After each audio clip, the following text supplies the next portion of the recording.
Môre julle, Pieter hier so, Eastern Caravan World. Ietsie spesiaals wat gebeur vandag. Vandag breek ons grond. Is 'n nuwe perseel gekoop. En toch ek wys julle, vandag begin die dinge. Vandag begin ons offisieel afbreek en 'n paar dinge doen. Hierdie gaan die nuwe huis van Eastern Caravan World wees. So ek deel met julle vandag waar ons nog absoluut niks gedoen het nie. Ons gaan ietsie baie spesiaals hier bou.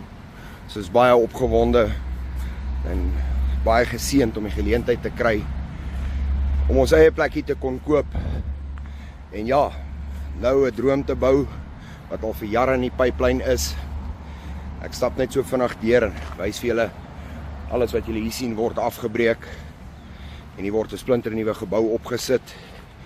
Iets wat die karavaan industrie nog nie gesien het nie. Ons is baie opgewonde daaroor. Kyk ons klein hoendertjies wat hier rondloop. Te oulik, hulle bly sodat jou kinders hulle kan kom voer. As 'n hele paar van hulle, paar dingetjies wat nog bykom. Ek wil julle wys ons het grondwerke gedoen hier op die erf langsaan ook al. Dit is deel van die hele ding. Ek is verskriklik opgewonde om hierdie met julle te deel. Dit het lank gevat. So julle weet ons al baie jare in die ding. Maar ja, dinge verander in die volgende paar maande. En soos ek sê, ek is baie opgewonde om hierdie met julle te deel. Ons sal opvolgvideo's maak.